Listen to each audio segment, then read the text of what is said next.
അത് ശരി. അകത്ത് കളി നടന്നുകൊണ്ടിരിക്കുമ്പോ അതിന്റെ ഇടയിലാണോ തന്റെ തീറ്റ? ഉച്ചക്ക് കിട്ടിയത് കഴിച്ചിട്ട് വിശപ്പ് മാറിയില്ല. ഇതൊരു നേപ്പാളി തന്നതാ. എന്നാലേ നാളെ മുതൽ തനിക്ക് ഇലയിട്ട് സദ്യ വിളമ്പി തരാം. വന്ന് പെട്ടെന്ന് വേഷം മാറും. വേഷം മാറാനോ? എന്തിന്? തന്റെ ചോദ്യത്തിനൊന്നും ഉത്തരം പറയാൻ നേരമില്ല. മതി കഴിച്ചത്. അല്ല, വിശക്കുമ്പോ എന്തെങ്കിലും കഴിക്കണ്ടേ? ഇങ്ങോട്ട് വരാനാ പറഞ്ഞത്. ഒരു ഐറ്റം ചെയ്യണം. രാജേഷ് തിവാരി പനി പിടിച്ച് കിടപ്പില്ല.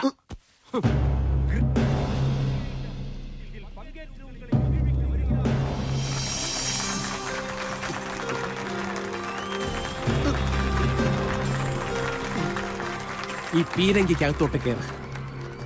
അയ്യോ, ഇതിനകത്തോ? ഞാൻ സർക്കസ് പഠിച്ചിട്ടില്ലെന്ന് പറഞ്ഞതല്ലേ. ഇങ്ങനെയൊക്കെയല്ലേ ഓരോന്ന് പഠിക്കുന്നത്.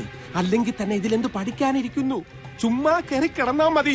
അന്നാമന്മാര് കൊന്നാ മതിയായിരുന്നു. ഒറ്റയടിക്ക് തീർന്നു. ഇത് കൊലയാണല്ലോ. കിടന്ന് പിറുപിറുക്കാതെ കേറടാ കഴുത.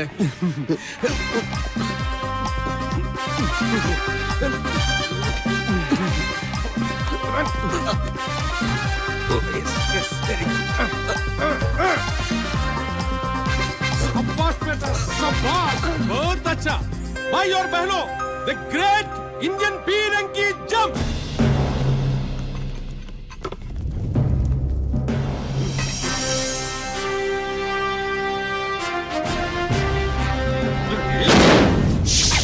ये जम्मो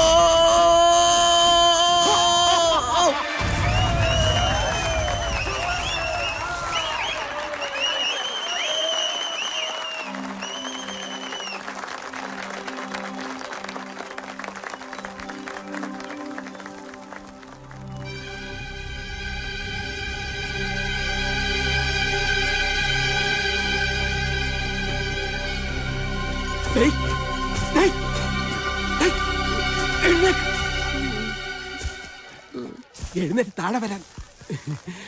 താഴെ വരാൻ.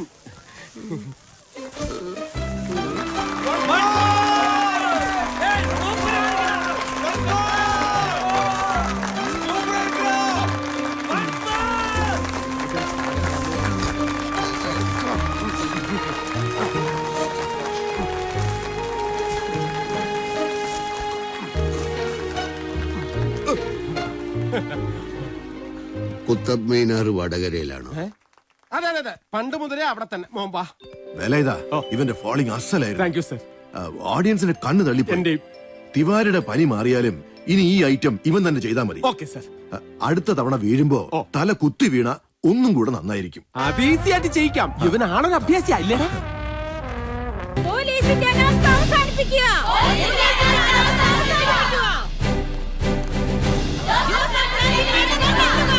കരണ്ട് ഭാർഗവനെ ഉടൻ അറസ്റ്റ് ചെയ്യുക.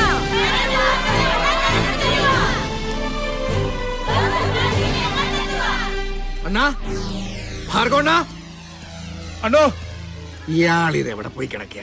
ഭാർഗവണ്ണ, പതുക്കെ വിളിക്കടോ. വല്ലവനും കണ്ടുപിടിച്ചാ പിന്നെ ഇവിടെ നിന്ന് ഓടേണ്ടി വരും. എന്തായി? അപ്പോ മോട്ടോറേഷൻ കിട്ടിയോ? കിട്ടിയില്ലെണ്ണ. കപ്പ ആയില്ല മുളക് കിട്ടതും. ഈ നേരത്തെ അതൊക്കെ എവിടെ കിട്ടാനാണ്? എല്ലായിടത്തും തിരക്കിയോ? അതെങ്ങനാ? മുട്ട റോസ്റ്റ് ഉണ്ടോ എന്ന് ചോദിച്ചോണ്ട് ടൗൺ മുഴുവൻ തെണ്ടാനൊക്കുവോ? 2 പരിപ്പോടെയുണ്ട്. ഇത് തിന്നേച്ചേ കുറച്ച് പച്ചവെള്ളം കുടിച്ചാൽ മതി. പരിപ്പോടെ? അതെ, പരിപ്പോടെ തന്നെ. മോശപ്പെട്ട ഒരവസ്ഥ വരുമ്പോ മനുഷ്യൻ അതിനനുസരിച്ച് ജീവിക്കാൻ പഠിക്കണം. ജബ്ബാറേ. അതെ, ജബ്ബാറ് തന്നെ. വേണമെങ്കിൽ കഴിച്ചാ മതി. ഒരയില മുളകിട്ടത്. കുറെ കാലമായില്ല അയില തിന്നാൻ തുടങ്ങിയിട്ട്. ഇതുവരെ മടത്തില്ലേ? അപ്പൊ നിങ്ങൾക്കും എന്നെ വിലയില്ലാതായി. അണ്ണാ, ടൗണിലെ മുഴുവൻ അണ്ണനെതിരെ ജാഥയും പൊതുയോഗവും നടക്കുക. കറണ്ട് ഭാർഗവനെ അറസ്റ്റ് ചെയ്യണമെന്നും പറഞ്ഞ് ആളുകൾ അലറി വിളിക്കുക. പാത്തും പതുങ്ങിയ ഞങ്ങൾ ഈ പരിപ്പിട തന്നെ ഒപ്പിച്ചത്. അണ്ണന്റെ ആൾക്കാരാണ് ഞങ്ങളെന്ന് വല്ലവരും തിരിച്ചറിഞ്ഞാൽ. കണ്ണപ്പം പറഞ്ഞപ്പോ എനിക്ക് കാര്യം മനസ്സിലായി. പക്ഷേ ജബ്ബാറ്. അണ്ണാ, അണ്ണനോട് എനിക്ക് ഇഷ്ടക്കുറവുണ്ടായിട്ടൊന്നുമല്ല ഞാൻ പറഞ്ഞത്. നമ്മുടെ ഇപ്പോഴത്തെ അവസ്ഥ അണ്ണനൊന്ന് ആലോചിച്ചു നോക്കിയേ. മര്യാദയ്ക്കൊന്ന് കിടന്നുറങ്ങിയിട്ട് നാളെത്രായി. ഇവിടുത്തെ കൊതു കടിച്ചിട്ടാണ് മേലാകെ ചൊറിച്ചില്ല.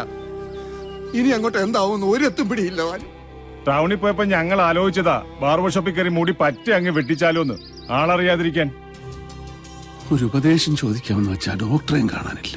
മണ്ടത്തരം പറയാതെണ്ണ. ഇത്രയും കാലമായിട്ടും അയാൾ എന്ത് പിന്നാക്ക ചെയ്തത്? പിന്നെന്താണോ വഴി? പന്നികളെ.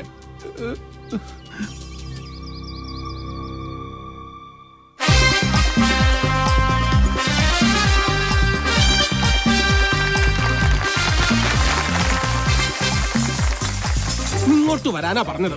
വേല ഇതാട്ടെ, എനിക്ക് നടുവേദനയുണ്ട്, അതുകൊണ്ട് അടുത്ത ഷോയ്ക്ക് ഞാൻ കയറിക്കോളാം. ഈ കളി കഴിയുമ്പോ നടുവേദനയൊക്കെ താനേ മാറിക്കോളും. ഇവിടെ 30 വർഷമായി ഞാൻ ട്രപ്പീസ് കളിക്കാൻ തുടങ്ങിയിട്ട്. താനൊക്കെ ജീവിതത്തിൽ ട്രപ്പീസ് കളിച്ച് തടി തപ്പാൻ നോക്കുന്ന ജാതി. തുണി അലക്കാനും കക്കൂസ് ഇടാനും പറഞ്ഞാൽ അനുസരിക്കില്ല. ഇങ്ങനെ തിന്നു മുടിക്കാനായി മാത്രം ഒരുത്തന്നെ ഇവിടെ ആവശ്യമില്ല. പറഞ്ഞു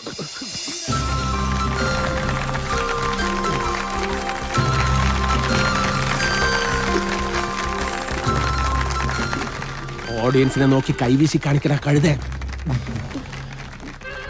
മതി മതി, കേറങ്ങോട്ടോ.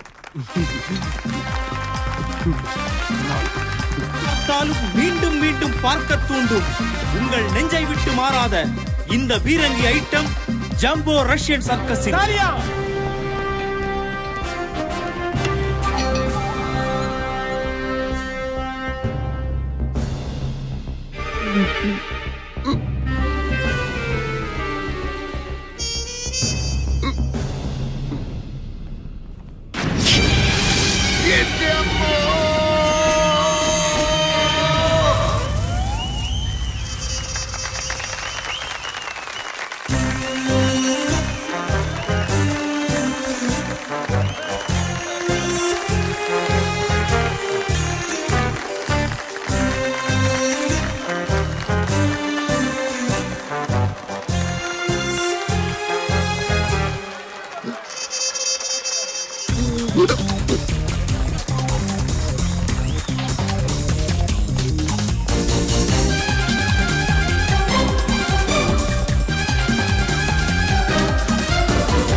എന്റെ ലക്ഷ്യം എനിക്കിപ്പോൾ കൂടുതൽ വ്യക്തമായി.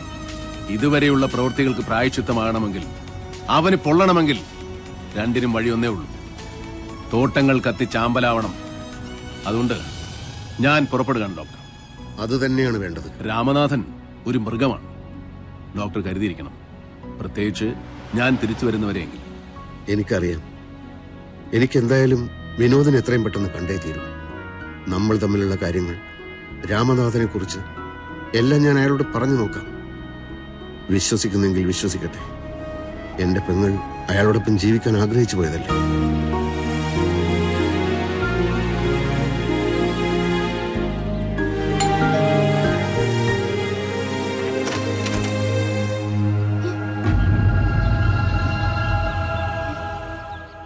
ഭയപ്പെടണ്ട, പ്രേതമൊന്നുമല്ല, ഒളിവിലായിരുന്നു.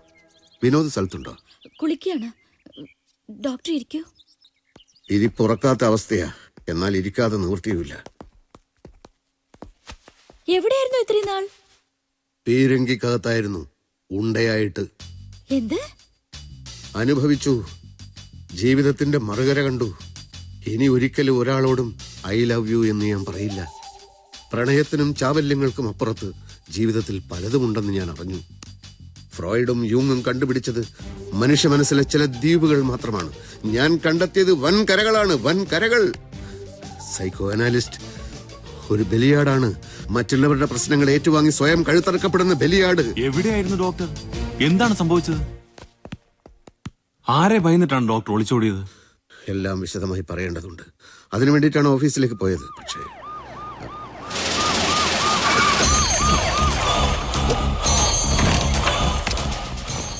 വിനോദ് ഇയാളാണ്.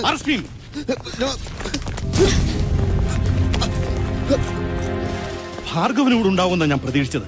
ഡോക്ടറെ കസ്റ്റഡിയിലെടുത്ത് ചോദ്യം ചെയ്താൽ ഭാർഗവന്റെ സകല ഇടപാടുകളെ പറ്റി തത്ത പറയുന്ന പോലെ പറയും. He's with Bhargavan, a strong ally. I have the evidence. എന്താണ് ഇയാൾ വിനോദിനോട് പറഞ്ഞത്? പറഞ്ഞു തുടങ്ങുമ്പോഴേക്കാ സാർ വന്നത്. ഓക്കെ, വിനോദ് ഓഫീസിലേക്ക് വരും. വിശദമായി സംസാരിക്കാനുണ്ട്. ഭാർഗവനെ പൂട്ടാനുള്ള അവസരം നമുക്ക് കിട്ടിക്കഴിഞ്ഞു.